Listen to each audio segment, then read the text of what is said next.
인사 시간도 많습니다. 여러분의 시간을 낭비해드릴 느리지만 쿨한 과학. 랩미팅입니다. 교수님들 반갑습니다. 반갑습니다, 교수님. 교수님들. 이렇게 또 시작을 예. 하게 되네요. 오늘 정말 제가 꿈이 굉장히 컸습니다. 아, 그렇습니까? 예, 뇌과 관련된 어떤 걸 할까 네. 고민을 굉장히 많이 하다가 네. 네. 근데 너무 방대한 거야. 그쵸. 그렇죠. 그래서 방금. 네, 어쩔 수 없이 타협을 했어요. 오늘은 그래서 꿈의 뇌과학. 아, 재밌겠다. 예, 좋습니다. 오늘은 꿈을 하기 전에 우선 네. 잠에 대한 이야기를 먼저 할 겁니다. 네. 잠에 대한 이야기. 잠을 네. 언제 자느냐가 중요하냐, 얼마나 자느냐가 중요하냐. 밤에 조금 자는 게 나을까, 낮에 많이 자는 게 나을까? 이런 의문이 들지 않습니까? 얼마나 안 잘 수 있느냐 네. 생각해 본 적 있으세요? 11일 동안 안 잔 사람이 있습니다. 진짜요? 264시간을 안 잤어요. 이분은 지금 이 랜디라는 분인데 안 주무시는 동안 어떤 일이 벌어졌냐. 잠을 안 자는 지 5일째 네. 정신분열 증세를 보이면서 환각을 봤다. 오, 예. 그럴 것 수 있을 것 같아요. 그리고 진짜. 방향 감각을 잃었고 음. 약간 편집증이나 피해 망상에 시달리게 됩니다. 그리고 7일째는 운동 기능을 상실했고 네. 발음이 제대로 나오질 않았다. 오. 예. 근데 그 뒤에 이 사람의 기록을 깨려고 43년 후 2007년에 영국의 정원사 토니 라이트라는 분이 계세요. 이분이 도전합니다. 266시간, 2시간이 더 많은 거예요. 도전해서 기록을 깼는데 네. 왜 기네스에 등재가 안 되는지 아세요? 잠을 안 자는 기록을 아예 기네스에서 빼버렸어. 아 너무 아, 뭔가- 위험하니까? 예, 너무 위험해서. 아 너무 위험해서. 이게 잠을 안 자는 건 얼마나 위험하면 기네스를 더 이상 갱신하지 않겠다. 폐지해버렸어. 네. 그럼 잠을 안 자면 어떻게 될까 궁금하지 않습니까? 그렇습니다. 쥐루 실험을 합니다. 쥐를 잠을 안 자게 할 수가 있나? 전기 충격으로 지지는 거야. 아, 아 너무 너무 마음이 불쌍하다. 네, 아프다. 그러니까 쥐가 자려는 것처럼 약간 느려지거나 조금 굼뜨다. 그때만 전기로 지져. 그럼 번쩍 깨겠죠. 네. 그 상태로 계속 지져서 잠을 못 자게 했습니다. 어떻게 됐을까요? 뭐? 밥을 먹어도 조금씩 말라가더니 14일 만에 죽었어요. 여기서 이제 과학자들이 고민을 해요. 네. 네. 이거는 과연 잠 때문이냐? 아닐 수도 있지 않냐? 전기 충격 지지는 거 얼마나 아프냐? 이것은 잠 때문이 아니라 스트레스 때문일 것이다. 아, 그럴 수 있다. 예, 이런 이야기를 하면서 다음 실험을 합니다. 비둘기. 비둘기. 예. 야. 비둘기를 그, 똑같이 실험합니다. 아, 비둘기는 뭐 스트레스를 덜 받습니까? 아니 한번 해본 거야. 너무 뭐가 마음 다른가? 아파. 어떻게 했을까요? 통닭이 되지 않았을까요? 네. 안 자고 네. 잘 지내? 아, 진짜? 아 진짜요? 뭐야? 원래 안 자나? 모르겠어요. 뭐지? 뭐야? 다른 동물도 실험합니다. 예, 그 다음 실험 대상은 바로 코끼리입니다. 코끼리. 재밌는 게 네. 코끼리랑 기린 얘네들이 하루에 2시간만 잡니다. 그래요? 예, 되게 그리고 천천해. 말이랑 당나귀 얘네들은 한 번 잘 때 7분씩 자요. 7분씩. 쪽잠. 오, 야, 그 너무. 뭐지? 야. 7분씩 자는 거를 하루 종일 모으면은 3시간 정도 된대요. 아, 많이 안 자는구나. 많이 안 자, 많이 안 자. 네네. 예, 그리고 고래 같은 경우에 네. 예를 들어 진짜 긴급한 상황이 펼쳐졌다. 음. 한 달간 잠을 안 자도 괜찮답니다. 오. 예. 얘네들이 왜 이렇게 됐느냐? 네네. 왜 7분씩 잘까요? 본성. 오래 자는 애들은 포식자한테 먹혔어. 그래서. 찔끔찔끔 자는 애들이 굉장히 안전하게 버틴 거죠. 아, 그렇게 어떻게 보면 진화를 그쵸. 한 거라 볼 수도 있는 그죠? 거네요. 지금의 네. 강아지를 보세요. 네. 포식자가 있습니까? 없죠. 없어요. 네. 엄청 자요. 인간보다 더 자는 게 강아지야. 맞아요. 그래서 중요한 거는 코끼리나 기린은 이렇게 2시간씩 자는데 네. 고래 안 잔다 그랬죠? 네. 실제로 안 자는 건 아닙니다. 아. 고래나 물개 같은 경우에 어떻게 하냐면 뇌가 반씩 잡니다. 예, 뇌의 반이 자고 있고 뇌의 반이 깨어 있습니다. 아, 그럼 우네가 자는 그쵸. 동안 자네가 할 때는 우네가 자는 동안 자네가 깨고 자네가 깨는 동안 우네가 자고 고래는 포유류입니다. 네. 숨을 쉬어야 돼요. 네. 만약에 제대로 골로 가서 잔다고 생각해봐요. 자는 사이에 익사 할 수 있겠죠. 그쵸. 숨을 안 쉬면. 네. 그렇기 때문에 절반은 깨어 있으면서 얘가 자더라도 어느 정도 이 물속에 살 수 있을 정도를 유지해 주는 거예요. 예, 그래서 반씩 잔다. 그럼 다시 원래 질문으로 돌아가 볼게요. 과연 잠은 언제 자느냐가 중요하냐, 얼마나 자느냐가 중요하냐? 이 질문에 대한 답은 간단합니다. 둘 다 중요하다. 아. 예, 둘 중에 하나만 빼도 굉장히 안 좋다는 말이에요. 그래서 이제 좋은 잠, 훌륭한 잠 이거를 딱 정의하자면 평균 8시간을 자야 되고요. 네. 그리고 밤 11시부터 새벽 2시 꼭 자야 되는 시간이에요. 중요한 거는 왜 그러냐? 여기서 바로 멜라토닌이 나옵니다. 멜라토닌이 뭐냐? 활동일 주기를 조절하는 호르몬입니다. 아. 이 말은 뭐냐? 네. 활동일 주기라는 거에 영향을 받는다는 거예요. 어. 내가 활동했던 주기에 영향을 받기 때문에 네네. 내가 지금은 활동일 주기가 지금이 밤이야. 멜라토닌이 많이 나오는 시기가 이미 지금 한국 시간에 밤 11시 새벽 2시가 돼 있어. 네네. 그러면 지금이 나에게는 자야 되는 시간입니다. 네. 그런데 어떤 사람은 이미 활동일 주기가 굉장히 많이 틀어져 있어요. 그럼 멜라토닌의 주기도 바뀔 수 있어요. 물론 멜라토닌은 밝을 때 적게 나오고 뭐 어두울 때 많이 나오고 이런 환경의 요인도 받습니다. 근데 중요한 건 내 활동일 주기에 대한 게 멜라토닌을 따라간다는 거예요. 아시겠죠? 저는 그런 게 궁금한 거죠. 그러니까 애초에 그냥 아예 낮에 자는 습관을 들이면 뭐 그거는 괜찮나요? 애초에 항상 낮에 자. 그러니까. 안마 커튼을 치고 그렇지. 안대를 끼고 실내에서. 그리고 밤에 일어나서 현란한 클럽에서 밝은 데서 노는 겁니다. 이 사람은 활동일 주기가 바뀔 수 있죠. 그렇죠. 예. 저는 그게 궁금했어. 왜냐면 이 사람은 해외에 있는 거랑 똑같은 거야. 그렇지. 그렇지 않습니까? 그러면 잠을 자는 게 왜 중요한가? 왜 잘까요? 자는 네. 시간 8시간 동안 네. 내가 잠을 자는 대신 밥을 먹어. 그러면 사실 에너지는 더 효율적으로 들어옵니다. 에너지 자체는. 그렇죠. 에너지. 왜냐면 내가 무언가를 영양을 먹으니까. 그렇죠. 네, 그쵸. 네. 영양분을 공급받으니까. 그러니까 사실 자는 거는 인간에게 사실 굉장히 비효율적인 거예요. 네, 네. 에너지 측면에서는 우리는 손해를 봅니다. 자는 시간 동안. 그렇죠. 그래서 이제 그렇죠. 과학자들이 네. 생각합니다. 아마 이게 에너지가 효율적으로 쓰기 위해서 자는 건 아닌 것 같다. 왜냐면 그거보다도 효율적인 방식들이 많다. 그러면 아마 뇌에 쌓인 불필요한 찌꺼기를 제거하기 위해서 잔다. 라는 가설이 나왔어요. 네. 모든 세포들은 부산물로 노폐물을 생성합니다. 이거는 네. 네네. 정말 진리랑 비슷하다고 봐야 돼요. 어쩔 수 없는. 예. 그냥 받아들여야 되는. 그렇다면 네. 뇌도 마찬가지라는 거죠. 뇌도 활동을 하다 보면 계속 노폐물이 쌓입니다. 이거를 청소를 해야 되는데 문제는 뇌에는 이걸 청소할 만한 특별한 장치가 없는 걸로 밝혀졌어요. 부산물로 나온 노폐물은 그럼 누가 청소하느냐? 지금 그 고민이 된 건데 그래서 어떻게 뇌가 청소되느냐를 네. 이 쥐를 통해서 관찰해봤어요. 그랬더니 혈관 외부 벽을 타고 뇌 척수액이 이동을 하면서 뇌를 청소하더라.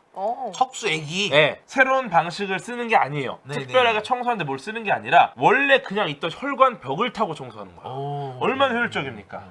자는 동안 일어나는 일이 바로 그 일인 거예요. 네. 그래서 잠을 자야 된다는 겁니다. 그러면은 아까 기네스북에 11일을 잠을 못 잔 사람은 뇌가- 노폐물이 계속 쌓인 거구나. 뇌가 거의 이제 분리수거장 쓰레기차 한 일주일 안 왔다가 안 온 거네. 네. 계속 쌓인 거네. 그렇죠. 잠을 자는 동안에 우리 몸의 대부분의 기관은 쉽니다. 드디어. 잠을 잘 때 다른 기관은 다 쉬고 있지만 네. 뇌는 더 바쁘다. 우리가 물 청소할 때 얼마나 바쁩니까? 그렇죠. 평상시에 비하면 훨씬 바쁘죠. 2013년도 바로 그 유명한 과학학술지 사이언스지에 이거 잠을 제대로 못 잘 때 우리 뇌에 어떤 일이 일어나는지를 밝혀주는 연구가 실렸습니다. 여기에 또 이런 이야기가 실렸어요.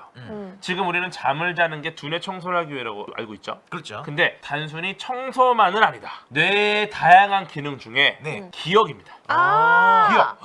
이걸 비유하자면은 약간 잡초 뽑기. 잡초 뽑기라고 볼 수 있어요. 불필요한 기억을 예, 뭐 그쵸. 제거를 하는 건가요? 불필요한 기억을 솎아내고 네. 중요한 기억을 키우는 겁니다. 저 여기서 또 네네네. 진짜 질문 하나 있는데 그러면 사람마다 다 성향이 다르잖아요. 예. 네. 그 사람의 성향이 막 부정적이나 긍정적인 사람이 있을 거 아니에요. 예. 그거에 따라서 저장하는 것도 달라질까요? 완전 그렇죠. 이거 보세요. 잘 보세요. 수업 시간에 네. 우리가 수업을 듣습니다. 네. 쉬는 시간에 잠이 들어요. 그렇게 됐을 경우에 수업 시간에 수업을 듣다가 잠이 들었는데 네. 자는 동안에 솎아내지 않습니까? 네. 그렇죠. 방금 전에 들은 선생님의 말씀을 솎아내는 사람도 있을 거고 어떤 사람은 내가 친구랑 했던 잡담을 솎아내고 선생님 말씀이 기억이 나는 사람도 있을 거고 이거는 내가 어떤 걸 중요하게 생각하느냐에 따라 다른 건데요. 이거는 난 정말 선생님 말씀이 중요해. 하지만 자고 나서 하나도 기억 안 나.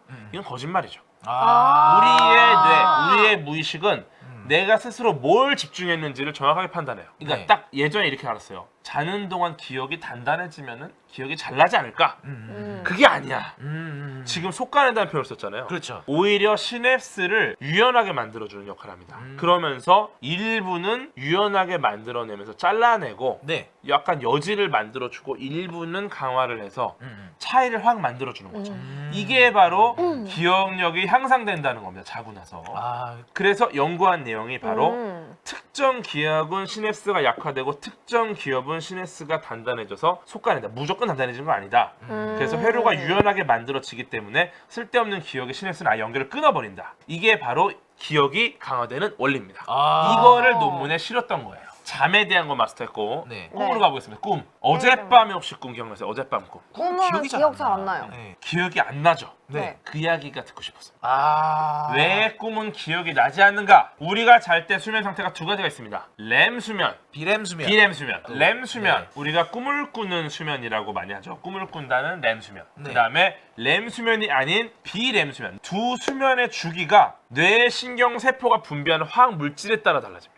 뇌 신경세포가 분비하는 화학 물질이 바뀌면은 렘 수면이냐 비렘 수면이 되느냐 이게 결정이 되는 거예요. 렘 수면을 동작시키는 화학 물질이 분비되면 렘 수면 상태, 렘 수면을 억제시키는 화학 물질이 분비되면 비렘 수면 상태가 되는 거죠. 예, 그래서 잠이라고 다 똑같은 잠이 아니다. 우리가 잠을 잘 때는 평균적으로 3에서 5단계를 거칩니다. 네. 예, 이게 지금 렘 수면과 비렘 수면의 사이클을 말씀드린 건데, 예, 보시면은 각 단계가 60분에서 100분 단위로 지속됩니다. 단위? 예, 그래서 첫 네. 단계는 졸음 상태. 완전히 잠들지 못한 상태, 숨이 느려지고 근육이 완화되면서 심박수가 떨어지고요. 그 다음 단계가 이제 얕은 잠이 든 상태입니다. 이 상태에서는 톡 건드리면은 바로 깨요. 예. 그리고 세 번째, 아주 진한 회색이 있죠. 저게 바로 깊은 잠이 든 상태입니다. 이 경우에는 자극을 줘도 깨어나기 힘들어요. 왜냐면은 몸이 이미 최소한의 활동만을 하고 있기 때문에 뇌가 청소되고 있는 상황인가요? 네. 이 자극을 제대로 가져가지 못하는 거죠. 예. 그래서 두 번째 상태와 세 번째 상태를 합쳐서 느린 파형 수면이라고 하는데, 이 상태가 꿈을 꾸지 않는 논렘 수면 상태입니다. 네. 예. 네. 그래서 보시면 제가 이제 한 사이클이라 그랬죠. 연한 회색, 조금 더 진한 회색, 아주 진한 회색. 네. 여기서 아주 진한 회색과 진한 회색을 합친 이 상태가 바로 논렘 수면 상태. 이때가 이제 뇌가 청소된 상태고요. 네. 네. 그리고 다시 얕은 잠 상태로 돌아갑니다. 그때 이제 돌아갔다가 돌입하는 상태가 바로 렘 수면이에요. 예, 이 상태가 되면서 여기까지가 5가지의 단계로 한 단계의 수면 주기가 끝나는 겁니다. 근데 보세요. 1단계, 2단계, 3단계, 4단계, 5단계 가면 갈수록 지금 주황색의 비중이 어떻습니까? 점점 커지는 것 커지네요. 같아요. 예, 그리고 심지어 3, 4단계로 가면 깊은 잠이 줄어들어요.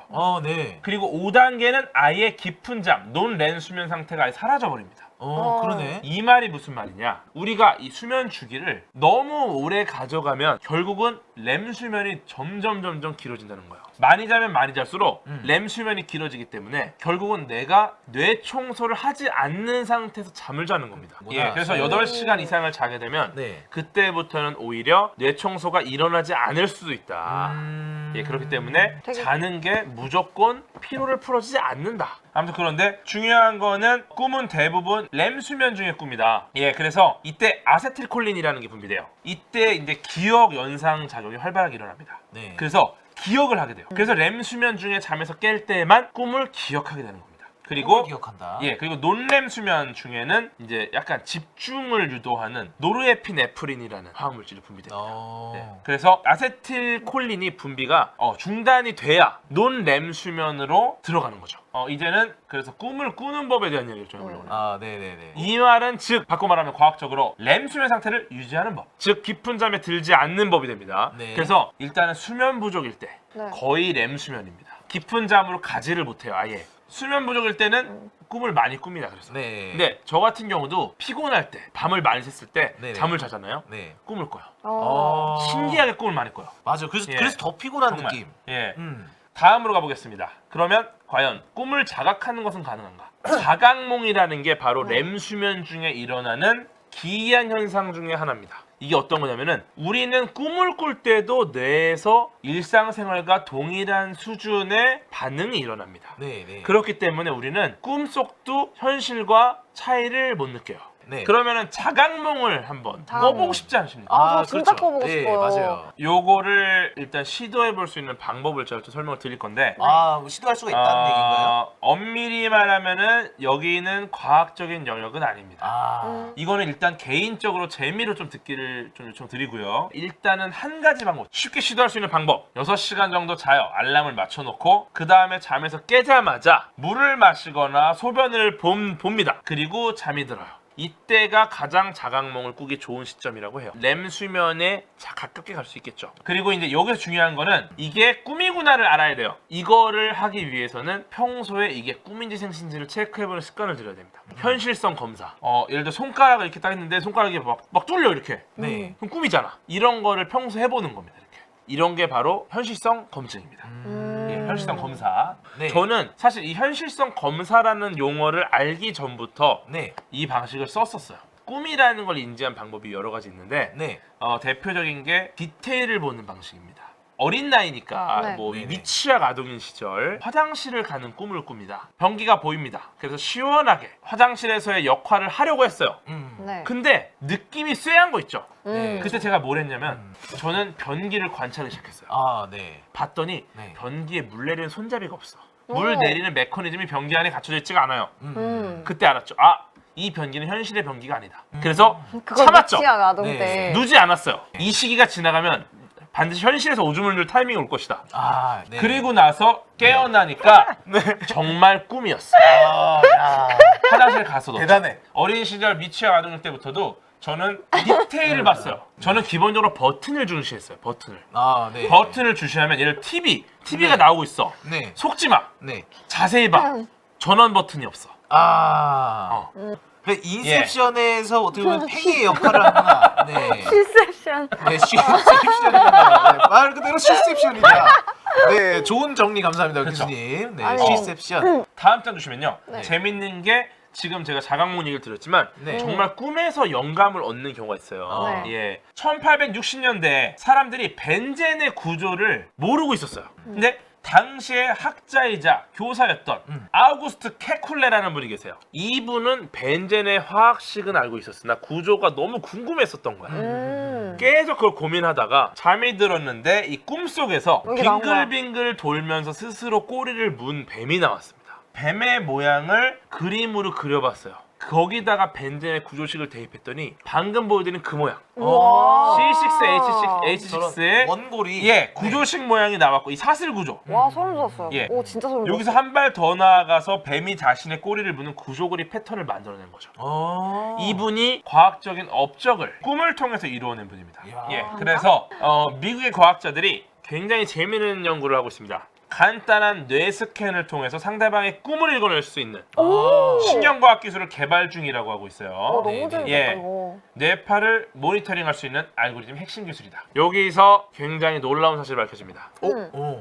이건데요. 기존 연구 결과를 뒤집는 내용이 나왔어요. 예, 2017년도 연구인데요. 이게 지난 수십 년 동안 과학자들은 꿈을 꾸는 행위가 네. 네. 렘 수면이라 불리는 시간 동안 대부분 일어난다고 생각했습니다. 그렇죠. 근데 그게 아닌 건가요? 예, 지금까지 제가 렘 수면 동안 우리는 꿈을 꾼다고 말씀을 드렸습니다. 네. 네. 그렇죠. 일반적인 성인의 렘 수면 비율이 총 수면의 20에서 25%입니다. 시간으로 따지면은 수면 시간 중에 90에서 120분 정도가 렘 수면이에요. 근데 렘 수면 중에만 꿈을 꾸는 게 아니라는 연구 결과가 나온 거예요. 일부 연구 결과에 따르면은 뇌가 저주파 활동의 지배를 받고 있는 비렘 수면 시간에도 꿈을 꾸고 있는 신호가 포착됐습니다. 오. 예.